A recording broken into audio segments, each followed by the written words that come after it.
Now, if we want to have statesmen, heroes, and philosophers, we should have learned women, because they are the first teachers of their children, are they not? Yes.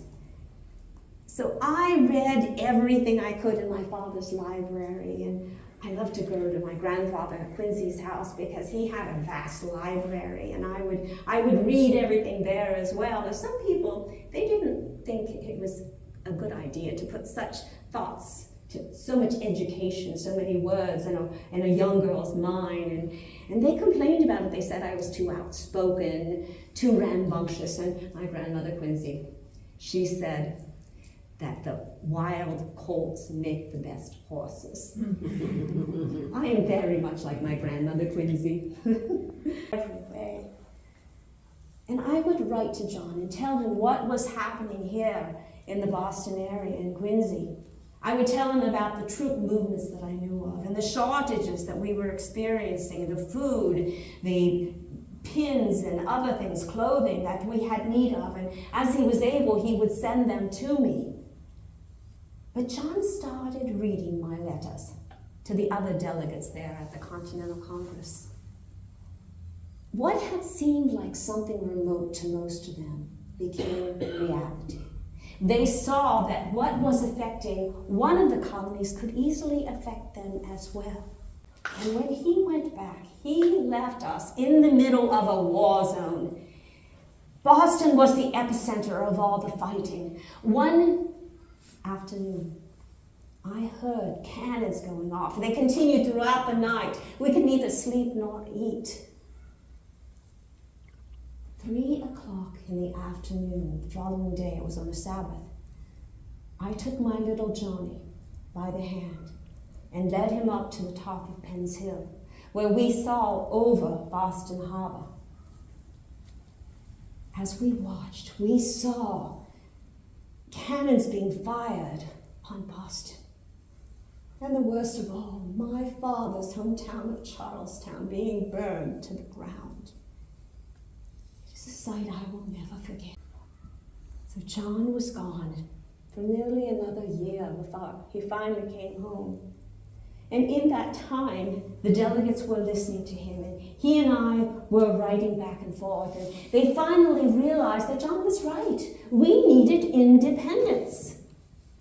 So I knew that they were going to have to write a new law for this country, new terms of how it was going to be run, the tenets.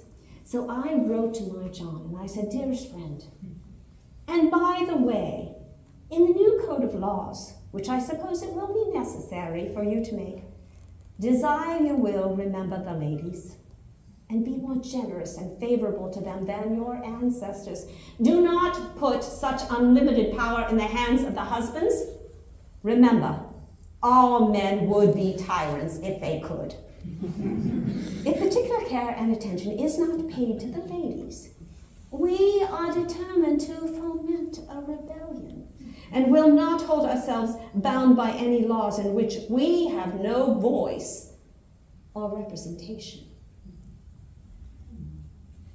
After all, isn't that exactly what they were asking from Britain? Isn't it only fair that they would do that for us? Well, I also told John, do not forget the enslaved. I wish that there was not one slave in all the province of Massachusetts. I find it an abomination. So John sent me an early draft of this Declaration of Independence, of which he was one of the authors, along with Thomas Jefferson and a few others. And I was very dismayed. I was not just dismayed, I was angry when I saw that they had not mentioned women nor slaves in it. Now, John, when I had said this to him, he thought I was joking. But I was not. I was dead serious. To me, and he said, "Please come." He begged and begged me, but as I told you, I was frightened to cross the Atlantic Ocean. But I did. With Abigail, with Nabby. We got on that ship. And of course, First thing that happened was we got seasick. Oh, I was ever so sick. By the time I finally recovered, though, I noticed how filthy that ship was. So I started gathering up mops and brooms and brushes and pails and any of the sailors who were not doing other things, and we cleaned that ship from one end to the other. And the food was horrible, so I went in the kitchen and I started cooking the food for them as well. So when we finally got to England, I thought my husband and my son would be there waiting for me, but they weren't. And I thought, well, where are they? Well, a week after we were there was a knock on the door. And I opened it up. And here stood this young man. It took me a while to realize it was my son, Johnny. I had not seen him for 5 years. The last I saw him, he was a young boy of 12, and here he was a young man of 17. Oh, what a reunion we had, and even more so when a week later, John joined us.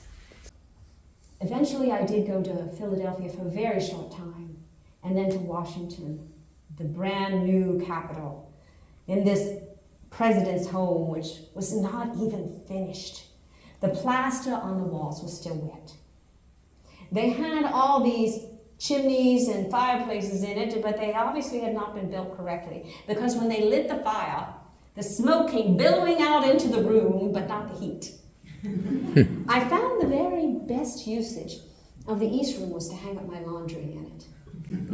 But the thing that dismayed me the most was to discover that much of the labor that was being done on this home for the leader of our country was by slaves. Oh, that so upset me, and it infuriated me. You didn't quite tell us why you disliked Thomas Jefferson. That I find unforgivable. When he was wanting to be president, while he was the vice president, he was going behind my husband's back, paying a man named James Callender to put salacious, filthy, awful things in the newspapers. Lies about my husband. This is what he was doing to us, our former friend. This is unforgivable.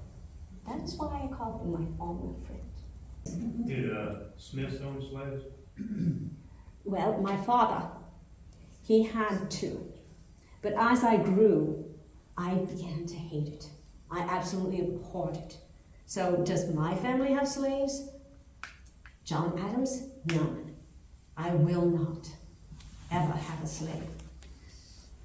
I did hire free ones that had been emancipated, and indentured servants. I sometimes hired them to work on the farm. There was a young boy named James, and he used to put up the post, and he would harvest the apples and do chores that I needed done.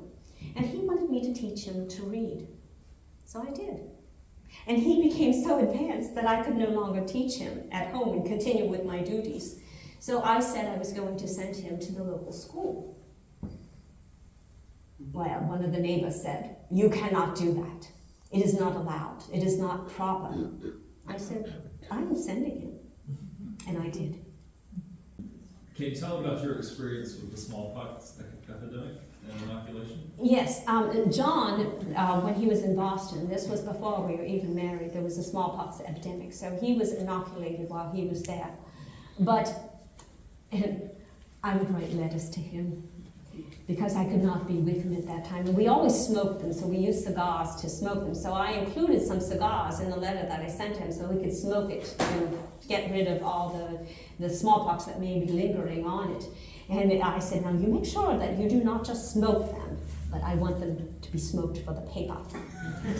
Yes. And then, when there was another smallpox epidemic, and this was after I had all my children, I took them to Boston with me. My friend Mercy Otis Warren, she also brought her family, and we were all inoculated together there in one of my relatives' homes. I have sometimes been ready to think that the passion of liberty cannot be equally strong in the breast of those who have been accustomed to deprive their fellow creatures of theirs. Of this, I am certain that it is not founded upon that generous and Christian principle of doing to others as we would that others do unto us. Now, when did you say she wrote that? She wrote that in 1776 At the time. to John, before the Declaration of Independence was written. While they were in the process of it, she wanted to have that input in there. And when she read that draft, that's when she wrote that letter to him, when she saw there was nothing in there about emancipating slaves. Yeah, she was very upset.